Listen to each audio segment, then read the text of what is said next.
오늘은 2021년 7월 25일 7월의 마지막 주입니다. 성경 말씀은 요한복음 3장 16절 말씀입니다. 하나님이 세상을 이처럼 사랑하사 독생자를 주셨으니 이는 그를 믿는 자마다 멸망하지 않고 영생을 얻게 하려 하심이라. 주님의 복음 말씀입니다. 여러분,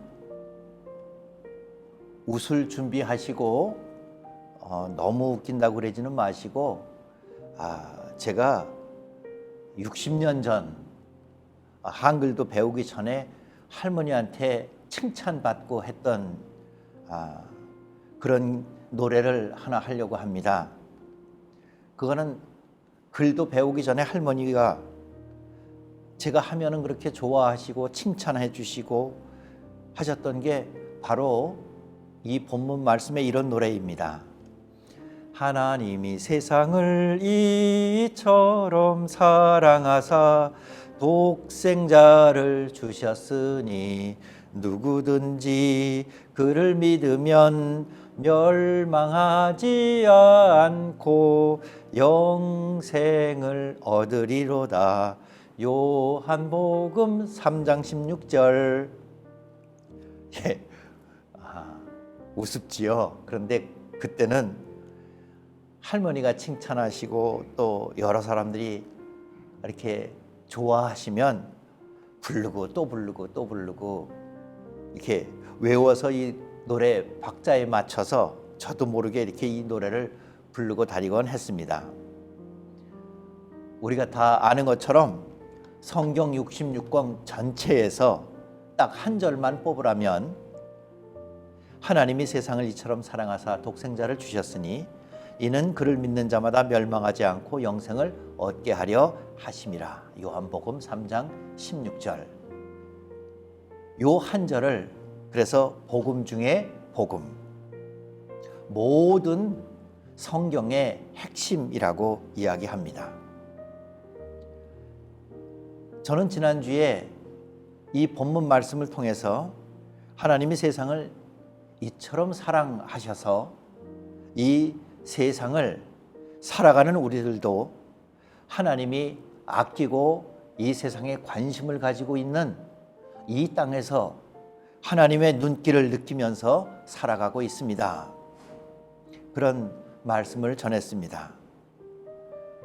이번 주에는 이 본문 말씀을 통해서 하나님께서 이 세상을 사랑하시되 우리가 혹시 그 하나님의 눈길 대신에 저희들의 마음속에서 일어나는 분노와 두려움과 분노로 이 세상에서 하루하루를 살아가고 있지는 않는지 다시 한번 생각해 보면서 예수 그리스도께서 가르쳐 주시는 길을 따라가고자 합니다.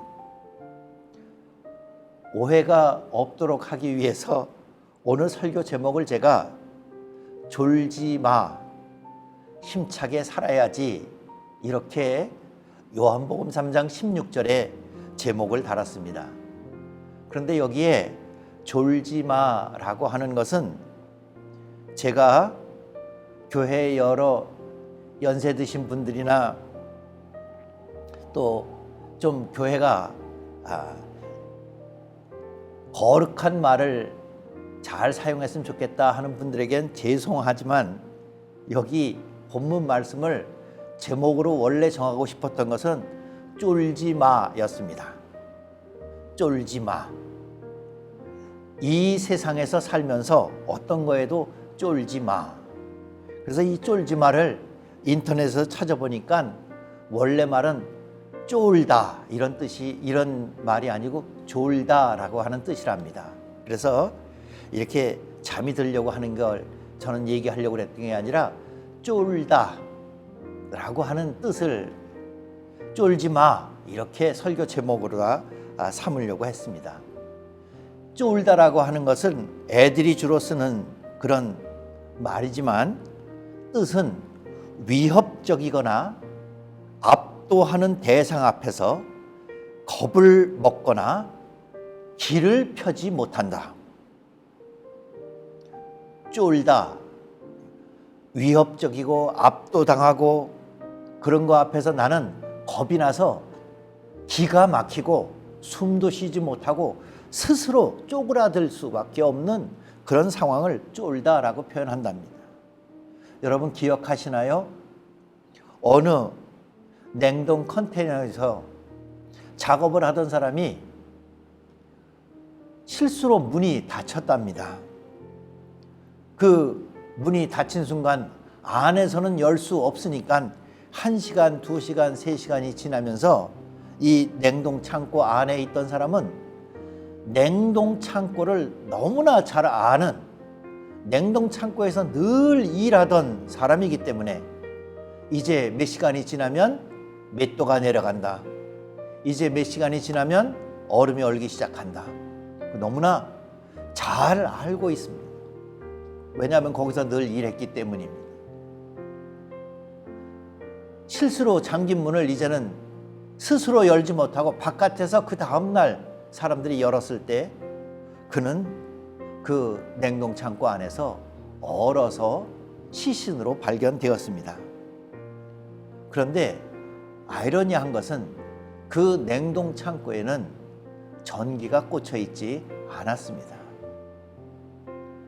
냉동 창고는 얼음이 얼리고 그 안에 있는 것은 다 얼어서 사망할 수밖에 없다는 것을 그 속에서 너무나 잘 알고 열심히 일하던 사람이기 때문에 전기가 꽂혀 있지 않는 그 상황에서도 그는 생명이 쫄아 있었고 생각이 쫄아 있었고 마음이 쫄아 있었고 그 전체의 자기가 잘 알고 있는 경험을 통해서 그는 우리가 쫄다라고 표현할 수밖에 없는 위협적이고 압도당하는 것에 스스로 겁을 먹고 스스로 기가 통하지 않고 기가 펴지지 않는 그런 압박 상태에 있었던 거죠.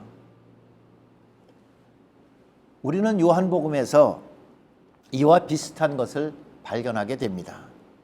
요한복음 8장에 나오는 가늠하다 현장에서 붙잡힌 여인의 이야기입니다.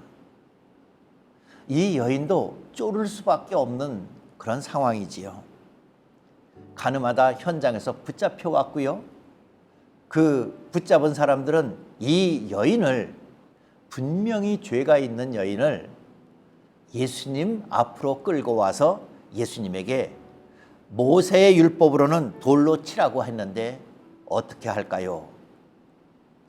예수님께서 도와주시기를 기대하고 사람들이 그런 게 아닙니다.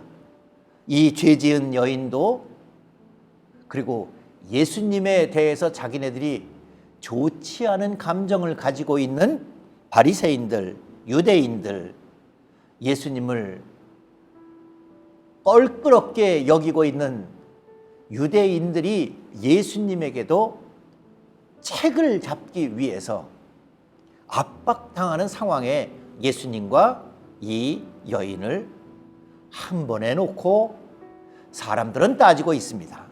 그런데 예수님과 여인만 압박을 느끼는 게 아니라 거기에 있는 사람들 혹은 그 마을이 긴장 관계에, 긴장 상황에 놓여 있게 되지요.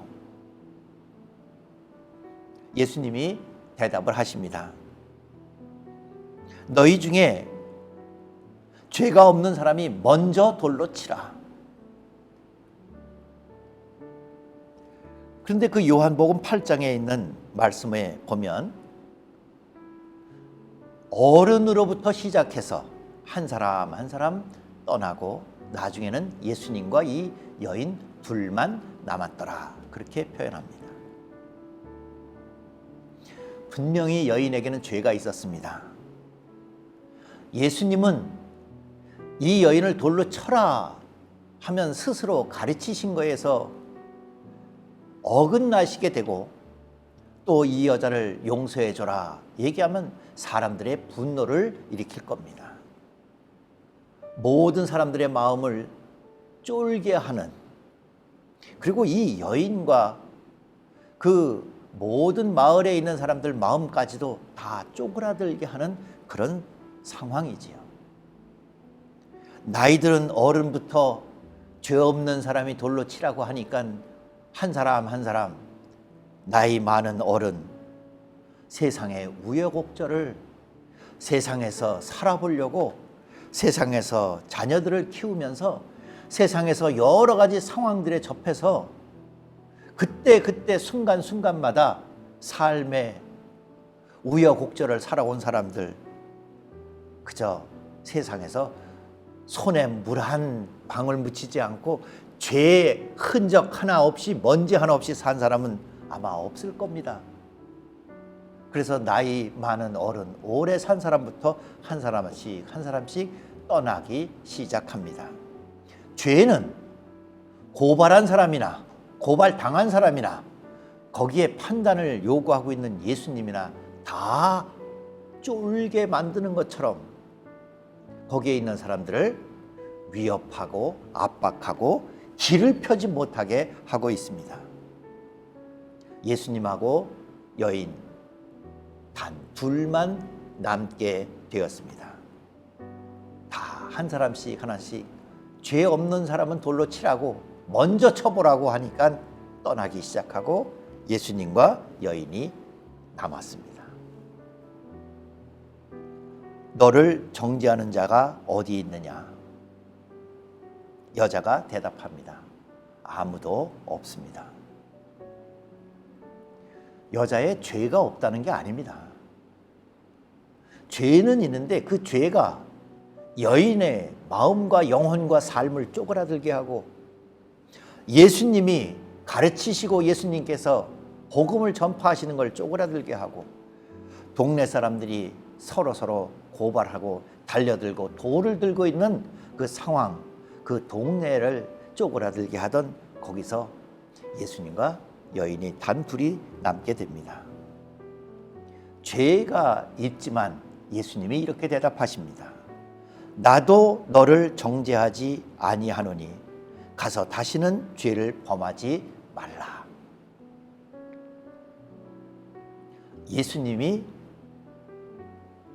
죄를 없애신 게, 죄가 없다고 하신 게 아니라 죄가 더 이상 그 여인과 예수님과 마을과 그 분위기를 주도하지 못하고 압박하지 못하고 위협하지 못하도록, 죄가 길을 펴지 못하도록 예수님이 하시고 이 여인을 돌려보냅니다. 곧 이어서 12절에는 다시는 죄를 범하지 말라라고 말씀하시면서 그 다음에 이렇게 말씀하시지요.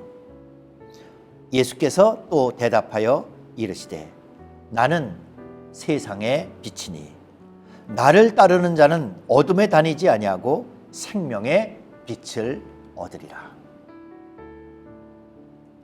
이제 이 여인은 예수님을 통하여 고발하고 돌을 들고 있던 사람들, 마을에 있는 사람들이 위협의 분위기를 만들어서 이 여인이 꼼짝 못하게 할 수 있는 그런 상황에서 여인을 꺼내서 보내십니다.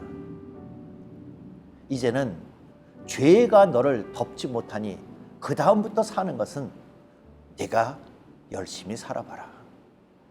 건져놨으니 그 다음에 그 죄의 홍수 바깥에 언덕에 올라서서는 네가 열심히 살아봐라. 빛 가운데로 가면 생명이 있으리라. 죄의 물, 어둠 속에 길로 가는 게 아니라 언덕에 있는 빛으로 난 길로 나아가면 생명이 있으리라. 그래서 저는 예수님이 독생자 귀하신 아들로 마치 가늠하다 현장에서 죄가 실제로 있는 여인에게 다가와 이 여인을 구하신 다음에 다시는 죄를 짓지 마라. 그리고 빛 가운데로 가라. 생명을 얻으리라. 이렇게 인도하신 그분의 모습을 그 기사를 통해 오늘 요한복음 3장 16절에 있는 복음은 쫄지 마라. 우리 살면서 죄 질 수밖에 없는 상황도 있고 죄 없는 사람도 없고 죄가 우리를 흔들 수도 있고 우리를 쫄게 만들 수는 있다. 죄가. 그러나 그 죄를 예수 그리스도께서 인도하시는 길, 예수 그리스도와 단 둘이 마주보고 너를 고발하는 사람이 아직도 있느냐? 너를 위협하는 사람이 아직도 있느냐? 제가 아무 할 말도 없습니다. 저는 이젠 아무것도 할 수 없습니다. 여기 끌려왔습니다. 하는 쫄아있는 모습이 아니라 예수께서 아무도 없으니 이제는 가서 다시를 죄를 범하지 말고 죄에 끌려다니지 말고 한번 힘차게 살아보라. 예수님이 주시는 복음의 말씀입니다. 그것을 예수님께서는 생명이라고 표현하셨습니다. 빛 가운데로 가면 생명을 얻으리라. 예수께서 말씀하시는 것은 이 여인이 죄가 없다는 게 아니라 죄를 극복하고 그 죄를 정죄하고 죄가 위협하고 죄가 삶을 쫄게 만드는 것에서 나아가 오히려 힘차게 살 수 있는 모습으로 예수님께서는 이 여인을 인도하십니다. 그래서 죄송하지만 제가 조금 제목을 쫄지 마, 힘차게 살아야지 이렇게 정했습니다. 생명, 그것은 예수님을 죄를 이길 수 있는 인도자로 그리스도로 삼고 나아가는 길입니다. 그 삶은 이제 여기 가늠하다 현장에서 붙잡혀왔던 여인이 살아가야 될 그 다음부터 내일부터 그리고 그 죄에 쫄게 만들었던 압박의 상황에서 벗어나 그 다음 순간부터 살아가야 될 길입니다. 요한복음에서는 그 길을 생명의 길로 말씀하시며 목자가 양을 인도하는 하루하루 순간순간 예수님의 구체적인 인도하심으로 생명의 길을 보여주십니다. 목자는 양을 아침이면 푸른 초장으로 생명의 양식이 있는 곳으로 물이 있는 곳으로 저녁이면 반드시 그 양을 데리고 우리 안에 보호받을 수 있는 곳으로 어둠 속에 악한 짐승이 생명을 해하지 못하도록 하는 예수님이 끌고 나가시고 끌고 들어오시고 아침이면 문을 열고 풀밭으로 데리고 나가시고 저녁이면 반드시 데리고 들어와서는 문을 닫고 보호하시는 예수님이 데리고 가셨다 데리고 오시는 예수님이 물가로 가셨다가 그 다음엔 다시 집으로 데리고 오시는 날마다의 예수님의 인도하심을 생명이라고 표현합니다. 이제 독생자를 주셨으니 이는 그를 믿는 자마다 멸망하지 말고 영생을 얻어야 하겠습니다. 우리가 사는 세상에 어둠이 있고 어려움이 있고 환난이 있고 폭력이 있고 분노가 있고 두려움이 있고 이 모든 것에도 쫄지 맙시다. 예수 그리스도께서 저하고 마주 보시면서 너를 고발하고 너를 압박하고 너를 쫄게 하던 그 모든 것들이 어디 있느냐 물으신 다음에 이제는 가라. 나도 너를 정죄하지 아니하리라. 죄를 범하지 말라. 빛 가운데 나를 따라 함께 가자. 생명의 빛을 얻으리라. 예수 그리스도가 영생을 주십니다. 영원한 생명, 그것은 영원토록 나를 아침면 데리고 나가시고 저녁면 데리고 들어오시는 것처럼 계속해서 나와 함께 하시는 생명입니다. 그냥 시간적으로 오래도록 죽지 않는 생명이 아니라 내가 살아가는 동안에 계속해서 나를 인도하시고 책임지시고 보호하시고 정죄하지 않으시고 죄를 범하지 않도록 한 걸음 한 걸음 생명의 빛으로 인도하시는 예수 그리스도의 인도하심입니다. 이 길에서 2021년 코로나 4단계를 살아가는 저와 여러분들이 생명의 길로, 영원한 생명의 길로 함께 나아가 세상의 어떤 일에도 쫄지 마시고 힘차게 살 수 있습니다 하는 삶의 승리를 거두는 우리 모두가 되기를 소원합니다. 이제는 우리 주 예수 그리스도의 은혜와 하늘아버지의 극진하신 사랑과 성령의 늘 동행해 주시고 저희들에게 힘과 생명력을 더해 주시는 역사가 주의 사랑하는 모든 백성들 위해 무더위와 장마와 코로나 가운데 있는 모든 사람들 하루하루 순간순간의 삶 속에 늘 충만하옵시기를 축원하옵나이다. 아멘.